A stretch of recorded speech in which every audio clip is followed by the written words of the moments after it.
Hello, everyone. This is Jamie Flinchbaugh, host of People Solve Problems. And here we have two guests at our show, Daniel Stewart and Peter Stewart. Welcome. Thanks, Jamie. Pleasure to be here. Appreciate it. Looking forward to this, Jamie. Yeah, looking forward to having you both. Now, I want to joke that there's no relation, but of course you are brothers. And together you lead Stewart Leadership, global leadership team and organizational consulting, training, coaching firm, specializing in developing custom and practical solutions to grow people and organizations. I've had the pleasure of working alongside you at times, working with you at times, and so gotten to know the organization over the years. So glad we get to have today's conversation. So let's just start with assessing somebody, assessing a person or a team, their skills, their capabilities. And I want to frame this, right? You have to hire individuals, you have to send them off representing your company, doing great work. So you have to assess a wide range of skills for your own employees, your own hires, but then also your own clients that you coach and engage with as well. So maybe just start as business owners, how do you assess the talent that you bring in or try to lead through Stewart Leadership? Yeah, it's a good one. I'll just kind of dive in and start the conversation off. So as we look at bringing on consultants and coaches and business development folks to strengthen and build Stewart Leadership, I will often say I look for two things. And then we can talk through how to assess this. But these two things, they got to be dang good at what they do. It is excellence. It is high level. It is years of experience and expertise, the competence. Yes, all of these things. The other thing is they got to be a really good person. They have to be generous. They have to be kind. They have to be considerate. They have to be empathetic. Some words that sometimes are not always brought up as much, more so now, I think, but as much within a business context. And it's really saying, are you going to be critiquing and saying bad things, essentially, and talking smack about the client? Or are you going to meet them there and appreciate everything that they have done because they have made good choices in their mind? How do you support that? Those are the two things. So first off, in any assessment, clarifying what the heck you're even going to measure. And that's how we often distinguish. And then it's through the conversation. It's through the additional assessment. And the thing I'll emphasize, and then I want to hear Peter's thoughts too, is making sure it's not just one person's perspective through which we're assessing the people. Mm-hmm. That is where we get into trouble. One perspective ain't enough. Sorry, Peter, jump on in. Yeah, I think you laid it out really well. And I think fundamentally it's being really picky, and it's being okay with being picky. It's having that mindset of abundance versus scarcity. We know there are going to be really good professionals out there, and we just want to find them and we want to connect with them. And so if people don't fit that, it's okay. We're not desperate for people. And I think that's a position where you know what you want, and there are the standards that you've established. There's a brand reputation you want to maintain. There's a service quality you want to enhance and be sure you can deliver. So you can be picky with that. And then to add on the two that Daniel mentioned, the third is there has to be this willingness to be agile and flexible.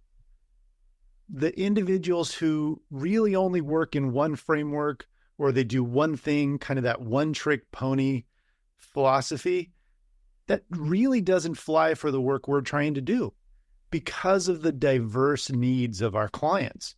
So there needs to be that willingness to listen, to shift, to pivot, to really deliver what they need as opposed to what's comfortable for you to deliver. Right.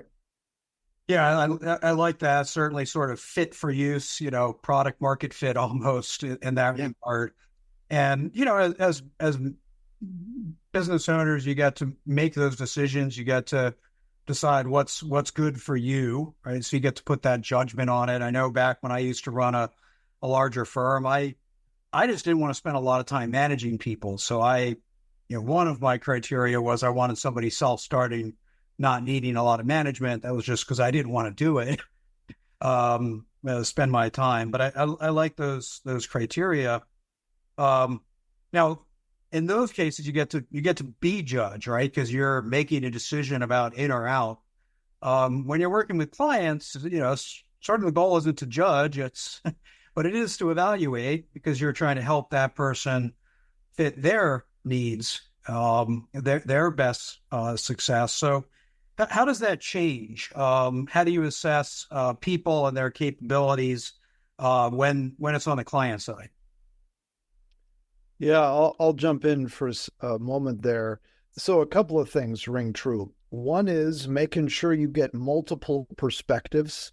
As I mentioned, it's just often disastrous when one person feels that that's their view and they are not open to somebody else. And so getting multiple perspectives for sure. The second thing I'll emphasize is paying attention to the very small behaviors outside of the formal conversations. Everything is part of the recruiting process. The email follow-ups, the typos, the pleasantness, I need to reschedule, or how can I adapt and adjust? Let me reach out to this person. Let me offer a thought here. How generous are you will often showcase not only your own values, but how you would behave in a real circumstance under a stressful, high-pressure situation. The whole thing is part of it. And then I'll also mention, we will often advocate some sort of psychometric, some sort of work styles. We will use the Hogan assessment a lot of times with clients, especially with more senior level executives in particular, and then debrief them to be able to help inform them, to be them being the hiring manager folks, to be able to be more informed as to what kind of decision they want to make related to this person. So several data points along the way. Yeah, and then you're looking at the data points and recognizing the data points may come from a variety of sources. It may be other people you interview and talk with. It may be formal assessments. It can be through observations. All those are data points that you can gather as we are interacting with others. And this is, I think, both on the client level as well as kind of the hiring level, kind of recruitment side. It's really trying to assess the level of awareness an individual has of themselves. Mm-hmm. How willing are they to acknowledge the strengths they bring, to own the weaknesses and the true ones. It's not I have a tendency to just take on too much and try too hard. Those classics is like, come on, let's get real. Nobody's perfect at everything. Right. But yeah, are they willing to really dig in and dive into those to acknowledge that? Because if there's a willingness there for growth and for development and to own that, then great. We've got progress. We've got things we can work on. And I'll just quickly add, the other key element is to make sure that as we're working with the client, everybody has a similar set of expectations around the role itself, because that's where we find often things can go really haywire and sideways quickly. And it might seem small, but 6 months later, 12 months later, 18 months later, when they're all sitting around wanting to fire the person because they don't think that he or she was delivering, what did you want them to do? Mm-hmm. And were you aligned around that to begin with? And so organization design and designing that job and thinking through scenarios, how would it work and why and how, another key factor. Yeah. And with that, it really some of the classic kind of whether OD or change model or where you state what is present, like what is the present state, really trying to clarify that. Where do we want to go to? And what's that gap? Like how big is the delta? How much movement is required to adjust that? So digging in deep to clarify really what does this present state look like? And then who's really involved in determining what that future state needs to be? Yep. Yeah, it's always a challenge as the future state evolves as you go through, and do you go where the new person wants to take it, or where we set out to take it in the first place. I also like, just reminds me of a particular question I heard once, but the self-aware point. I heard a interview question referenced recently, which was, what are your triggers and how do you manage them? Right? Because we all have them. And the point was, if you don't have any triggers or you're not willing to share them, you're not self-aware. And it's not one of those questions you can flip around and go, oh, I just work too hard. That's my weakness. And it's sort of not a lot of easy ways through that question, right? From that standpoint. So that's a great one. I love that. I always want to repeat it now, just so I remember it, because I think it's such a good question. Yeah. So getting into problem solving inside your organization, whether that's product development, you do what you as a company sort of take on an approach very similar to back when I ran my consulting company, which was in many ways product forward, right? Unique value proposition products. So you have product development, you of course have business development, you have servicing the clients as well. So I'm sure problems come up. I know for myself, when I first started out 25 years ago as an owner of a consulting business, it took me a long time to have a flexible role in problems. I wanted to be heavily involved, make sure we got to good outcomes quickly and right. So how do you decide your roles in problem solving inside the business, whether it's a client relationship on the fritz or product development not going the way you want, or when do you grab the reins, when do you step back, when do you coach, when do you just watch? How do you decide your role day to day? Yeah. Peter, yeah, go ahead, Peter. Yeah. I know you're ready to say something there. No, it's a great question, and I'll give the classic, it depends response, but I think it captures a lot of it. It's based on what is the trust that has been built with the individuals that are involved in this problem. Is this early on, and how closely are you getting involved? Not just from the, hey, we need to solve this problem, but I also want to learn the problem-solving approach that these individuals that we're newly collaborating with are going to leverage and use. So that's where you look, and those that obviously you've worked with longer, you've created that history, there's going to be a lot more trust that's been built in how they're managing and what it is.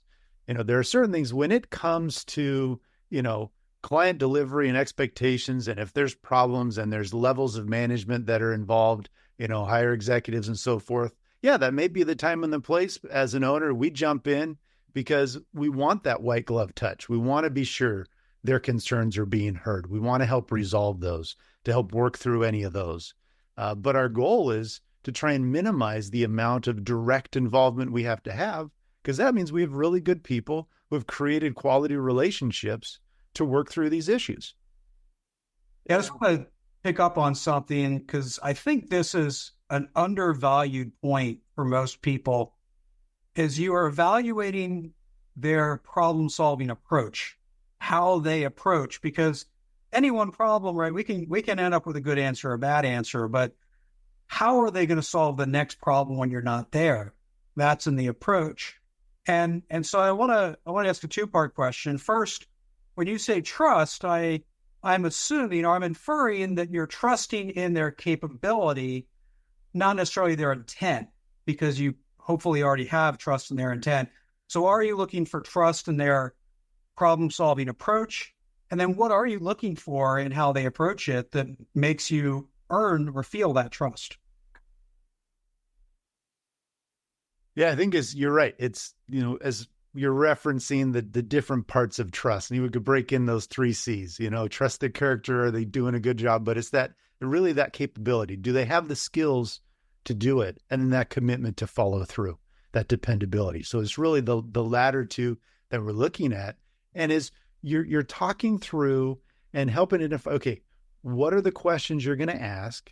How are you presenting the context and the history as they may be bringing us up to speed on the situation? What's the angle at which they're maybe positioning blame? Are they owning any part that they might have contributed to this issue? Are they putting out and suggesting these are the next steps? This is where we're planning to go. Those are all the things. Do they bring us into kind of the narrative that's going on into their mind and their head? And are they considering factors that we would think about? And that's where we can then suggest additional areas of, hey, have you considered doing this? And that's where we dig into, do they have that capability to look at this broader perspective or not? And building on that, I often will view it in terms of two variables. And you get these two variables right, then you can have a high success in the change, whatever you need to then improve upon, accuracy, etc. These variables, one is the technical solution itself. The other is the buy-in, the energy, the commitment. And I find I spend more, kind of my default is to look at the buy-in and the energy and the enthusiasm around it, because I will assume at first, technically, we're going to get there.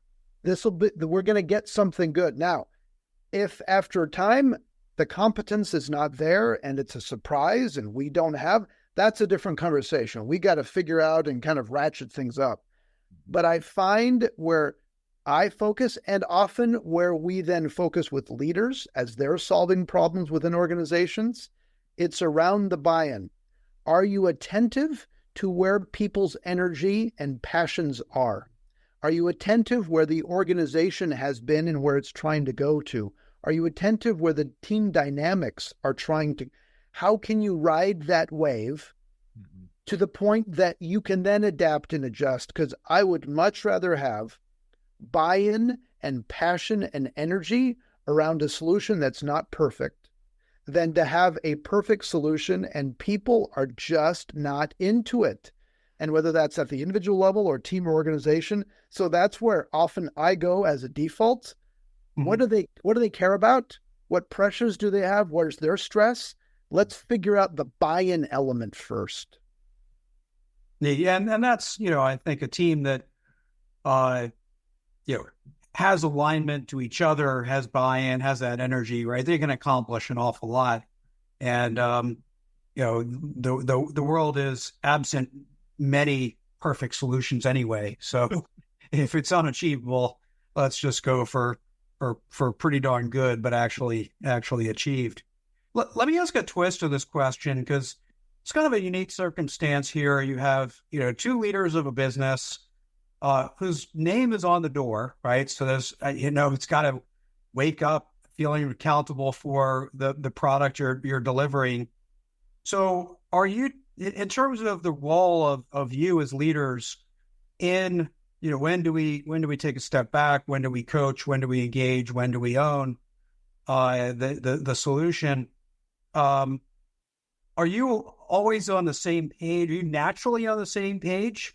Or do you talk about it a lot? Hey, how involved do we want to be? Or do you sort of separate roles enough inside the business that you can make those decisions independent of each other? You want to answer that first, Daniel? Sure. And so, okay, I'll just say, so Peter is my brother. And it's been one of the coolest things to also have him as my business partner and to see how good he is at what he does. Again, the competence is there. If it wasn't, we would be having a very different conversation. So competence is there. Then we divide out the roles and we talk so much, whether it's formally, informally, through Slack, texting, and that is something that has been so incredibly valuable. And the more we're able to talk, the more we update, the more we share, the better things are naturally. So that ability to continually talk. And we also know both of us work our heads off and care passionately about the business and the people. We both are not going to make decisions to put us at risk. And so there is a large amount of leeway that we give each other to say, oh yeah, go for it, or give me a heads up. That has been a very nice thing to have, because I trust Peter completely, especially because we'll keep talking and talking and talking through things. And I feel the same way. I mean, there's this tremendous trust, and it's an honor. It's a blessing. It's wonderful to be able to have a brother and a business partner and a friend that, all gets rolled into one. And we've learned each other's strengths as well, and how to leverage those, and the backgrounds that we bring. So there's a tremendous amount of respect. So no, we don't have to talk about every single decision, because we trust the intentions and where we are. We also know where those thresholds are, where it's, here's something we should look at together, because this is now butting up against a priority that we may have already established. So let's consider, is this a pivot that we're going to make as we're talking about this, or not? So there's tremendous trust, but a lot of communication, a lot of talking through, and being able to be very frank and candid. And we don't always agree on everything. Mm-hmm. You could pull out disc profiles, and Daniel's disc profile and my disc profile are different, as we look at task versus people focused, and pace of change, fast versus slow. And so we complement each other, I think, in many ways. Yeah, I like that. And it does remind me a lot of the time when, Andy Carlino and I were running the company, and we weren't brothers, but I felt like his brother by the time we were done. And we talked a lot. It was a different time, but we talk in high volumes because we teach classes together. So we sit in there, we kind of shared an office and just huddled over a conference table and just would be around each other. And then we wouldn't see each other for 6 weeks. So we made a lot of independent decisions, but we also got a high volume, even if not a high frequency, but a high volume of communication. And when we disagreed, we'd battle it out, and sometimes even angrily, but then always we trusted each other's intent. So we always got back to a really good place. So glad to hear there's even when it's, I'll say, more complicated, the same ingredients are key to success. So we're really out of time, but I want to appreciate both of you coming on and sharing your own perspectives. Right? I know it's kind of often hard. You're so worried about how other people lead on the client side. It's sometimes hard to pay attention to how you do it inside your own firm. So I appreciate you sharing some of your own thoughts. Absolutely, Jamie. It's been a pleasure. Yeah, thank you for having us on. Yeah, much appreciated. It's always fun to talk about these things, and you learn as you do a little bit of this introspection for ourselves. So thanks for that opportunity. Absolutely. Thank you. Are you a leader looking to level up your skills? Discover the J. Flinch Learning Lab, your gateway to insightful video courses on culture change, management systems, problem solving, and much more. Immerse yourself into content created by me and transform your leadership approach. Ready to grow? Visit jflinch.com/learning lab and use code podcast for an exclusive 30% discount. Invest in your leadership journey today.